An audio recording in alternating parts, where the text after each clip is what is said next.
Aloha, my name's Robin Brandt, and I'm the director of a program for peer mentoring with adults with traumatic brain injury.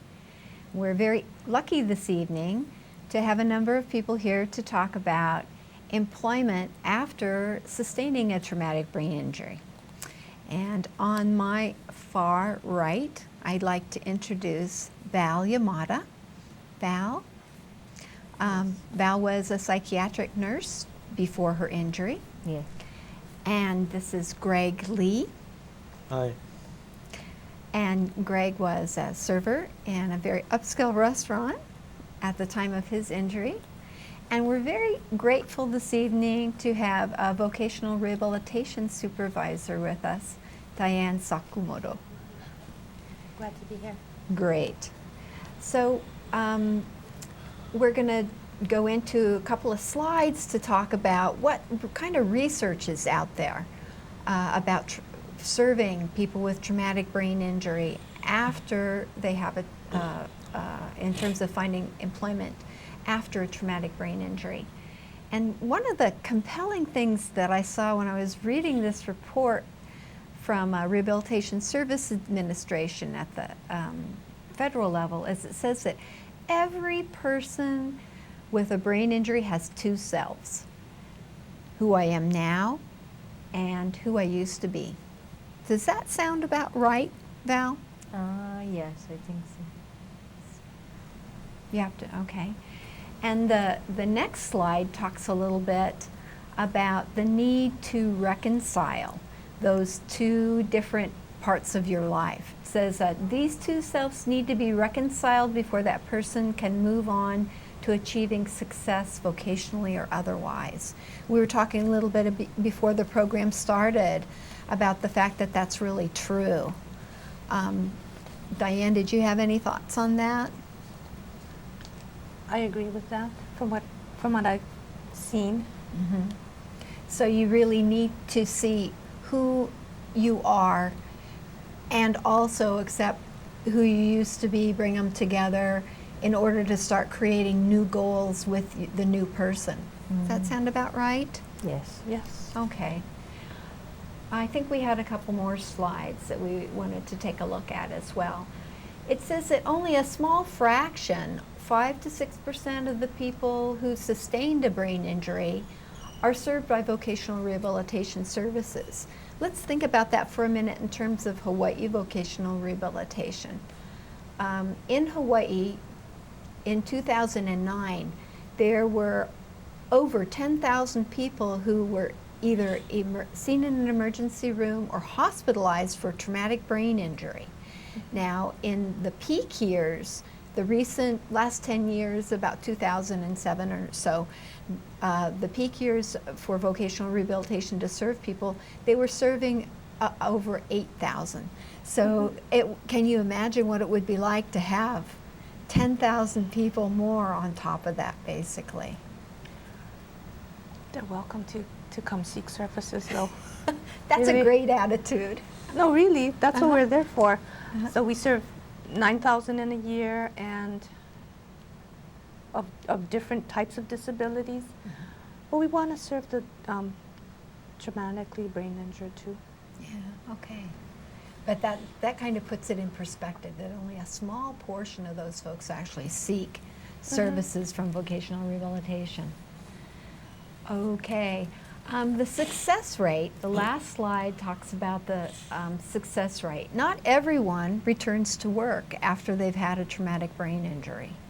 It might take maybe an average of 7 years for people with a brain injury to kind of rehabilitate. So the slide's telling us that, or the research is telling us that after 1 year, maybe half the people with the brain injury return to work. And after 10 years, maybe 80%. But that still leaves 20% that will not return to work. And in many instances, it might not be the same kind of work. Yes. Yeah. Okay. Well, let's go into some questions. Val and Greg, I want to ask you some questions about your experience. Sure. Oh, great. Val, what was your job before you were injured? I was a psychiatric nurse in a local hospital. Great. And what happened? I was injured by one of the clients that knocked me down. So I hit my head against the um, pillar at work. Mm-hmm. So I had passed out little while, and by the time I woke up, I didn't know what had happened. Uh-huh. Okay. And Greg, what happened to you? How were you injured? I fell off a freeboard, which is a skateboard that simulates the motion of a snowboard. Oh. Yeah. It has bindings for your feet. And I was just riding around my friend's house down a hill, which was rough. And then I fell down, and I wasn't wearing a helmet. Mm. I'm fortunate because the doctors asked my family to consider taking me off life support. And I know that God was with me. And I'm so glad to be alive. Great. Thanks for sharing that. So there's a lot of ways that people can sustain a brain injury, Yes. right? Mm-hmm. Did you have to relearn things after your injury, Val? Yes, because also what had happened was I had a stroke that paralyzed the right side of my body. Mm-hmm. So I had to learn all over again, eating and walking and use of my left hand, because my right side had been paralyzed, and it's still, I'm still working on rehab for the right Mm-hmm. hand. Now, are you having to pay for your rehab at this point? No, the rehab, the physical therapy is covered through my medical, because I had gotten injured at work. Oh, okay. Yeah. And Greg, after your injury, did you need to relearn things? Yes. Well, I was in a wheelchair when I got my accident in 2007. Mm-hmm. And through hard work, perseverance, and training from my dad, Mm-hmm. who works with me every day, I'm able to walk now for 2 years.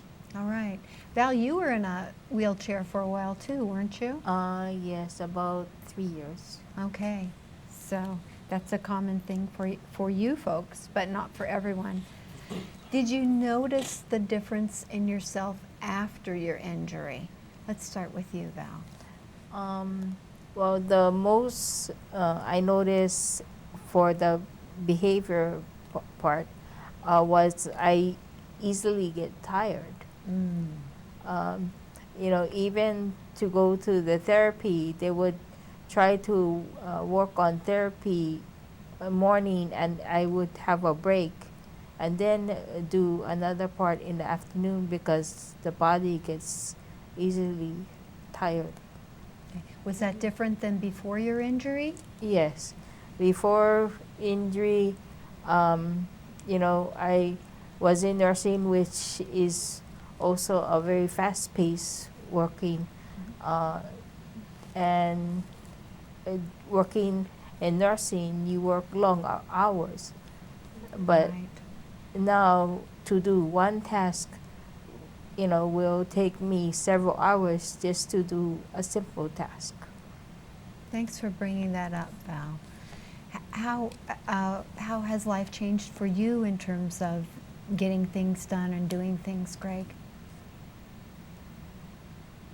Well, I need assistance on a lot of daily activities.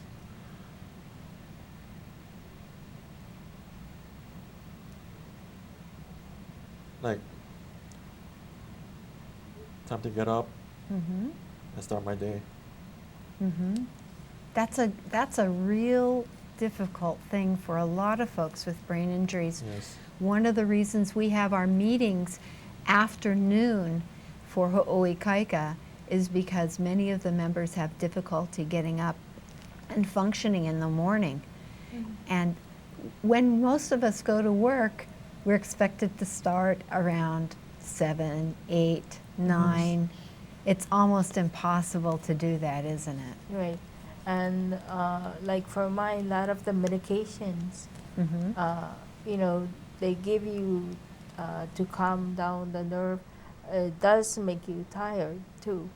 So beyond the physical activity that changes is, you know, also the medications make you change too. Good point, Val. Good point. And I know when I'm speaking to you, Greg, it takes that little minute to gather your thoughts Yes. before you speak. And that's probably different than before. Yes. Yeah. All right. Well, how has it affected your return to work? How's your brain injury affected your return to work? Well, for most part, I know that I will not be able to go into the type of nursing that I was doing before. But, you know, I still am trying to learn different things. Like I have gone through computer training to use equipment that will help me speak into a microphone to type into a computer. So you use naturally speaking, and it types in for you. You don't have to manipulate it with your fingers. Yes. Okay. And Greg, how has your injury affected your return to work? Well, I haven't found a job yet, but I'm looking forward to getting my degree in physical therapy so I can work at the rehab hospital in Pacific. It's great that you've I was got a actually goal. patient there. All right. That's great that you've got a goal like that. Yeah. Val, do you have a goal? Right now, my goal is just get little bit more use out of my right hand. You know, I've worked. It took me about a year now to get the foot control a little bit better for walking. So I'm able to walk further distance using cane. But you know, my goal is for the use of the right hand little bit more function. Great.